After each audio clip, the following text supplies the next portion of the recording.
Baker to work in Ireland. He's been in Ireland for over 30 years. I express a self-interest here. Doug Baker happens to be my brother-in-law. This American married my sister, so there are very close links between our two countries. That draws us closely together. I think the only thing that stands between us today perhaps is the Ryder Cup and the result of the Ryder Cup. I think it was great, but you probably think somewhat differently, and how easy it is for just an edge of tension and division to creep into any company, so we'll move on very rapidly.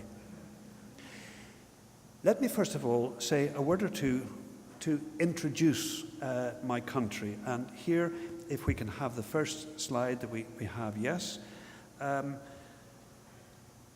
old professor of history of mine, I think, summed the whole situation up wonderfully in a short phrase. He said, and he's talking geographically, Ireland is too close to England ever to be separated from it, and too far from England ever to be part of it. And that really sums up a long, tortuous, painful history. Here you see in the first slide, Ireland as it was, if you like, pre-Middle Ages. There was Ireland, the Irish people, Celtic, Gaelic speakers, Great Britain on the other side of that stretch of water.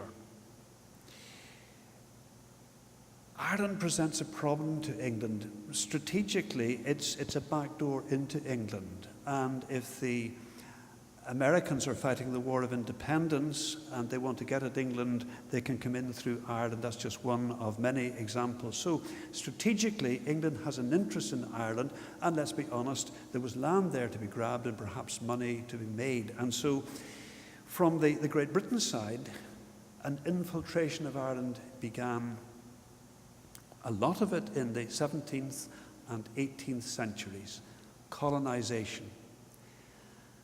It gets a bad name, but I mean, a lot of it was going on.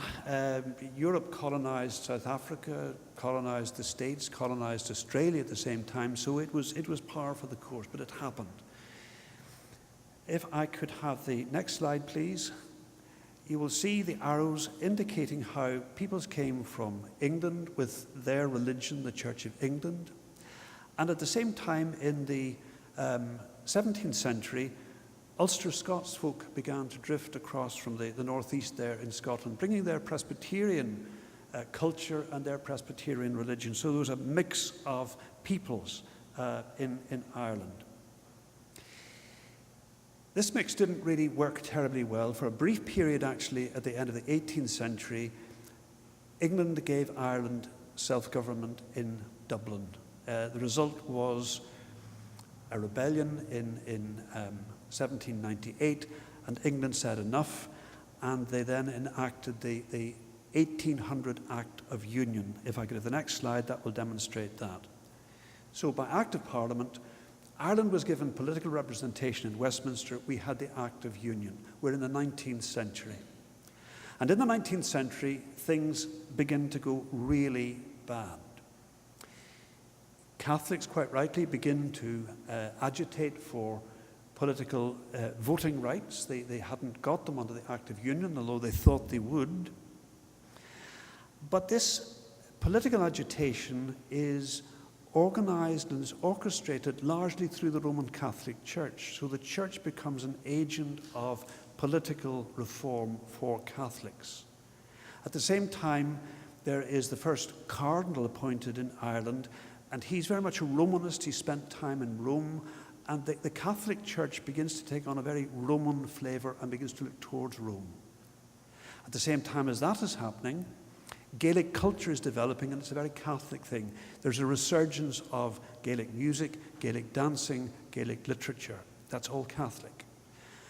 Parallel to that, Protestants who had not necessarily been particularly close prior to that, because the Church of England was the established church. Presbyterians didn't get on terribly well with them, but in the Protestant camp there is a polarizing, a fear of what the Catholics are doing. Now, we advance rapidly to the 20th century. There's great agitation to give Ireland back its own government, Home Rule. Home Rule is eventually granted, but only to the 26 counties in the southwest. If I go to the next slide, that should demonstrate that. Up in the 6 counties in the northeast, the Protestant counties, home rule did not seem like a good idea. Protestants felt they were going to be swamped by the Catholic Church. The northeast was the economic hub of the country. We had shipbuilding, we had rope making, we were very dependent on the British Empire, and to accept home rule was to sever us perhaps from the British Empire, not a good idea. Rebellion was threatened again, and the compromise was, well, let's split Ireland. 6 counties to the northeast, Northern Ireland. 26 counties, south, west, the Republic of Ireland.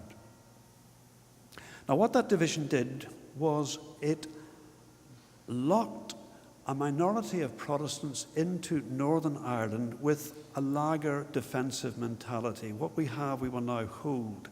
It also locked into the northeast, Northern Ireland, a significant Catholic minority who felt that they had been cheated of home rule, they were uncomfortable, they wanted home rule for the whole of Ireland. Well, we managed that for about 50 years until the whole thing exploded in 1968. We went through then a period of terrible troubles. In that explosion, there were 3,725 people killed. Largest group of those were in the age group 18 to 23, your age group in this campus. And today, every day of the calendar year is the anniversary of someone's death, a traumatic thing. We came through that. We have achieved a ceasefire. We have achieved a political settlement. It's a very different place, although we're still threatened by a number of dissidents who won't accept the current state of affairs.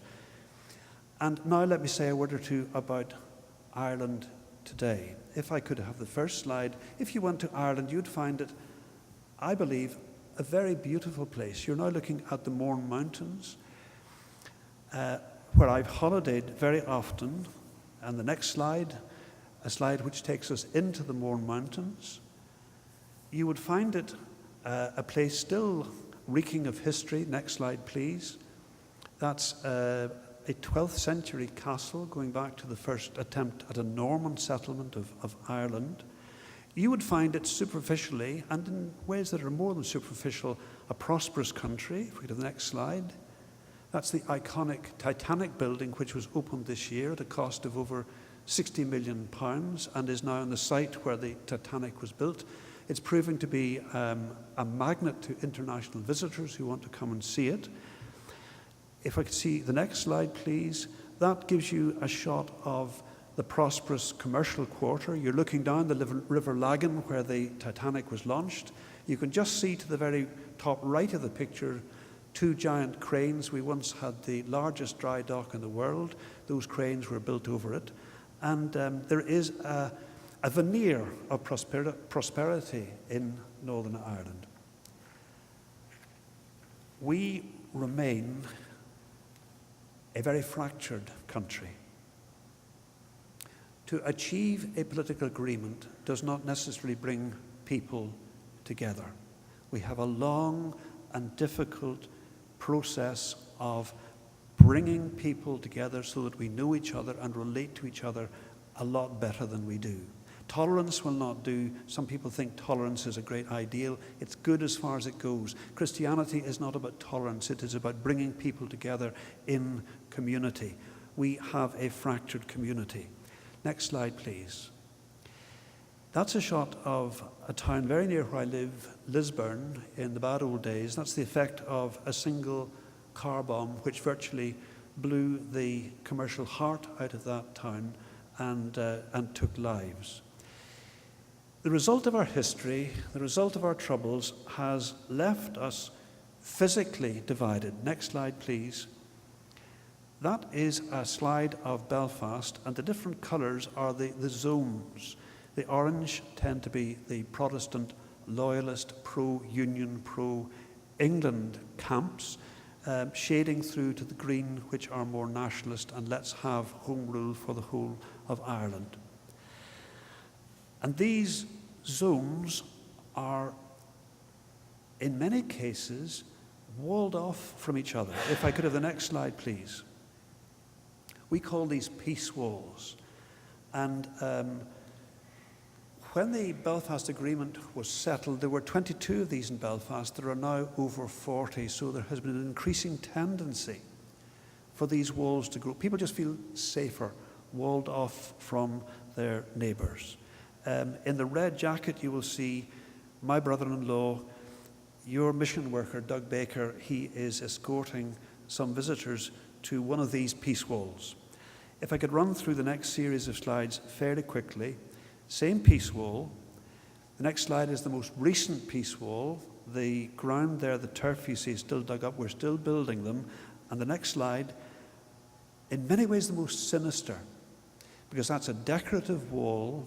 It's designed to stay, to be part of the community, and that's a sad one. And in behind walls like that, you will get little communities marked by their own colours. Next slide, please.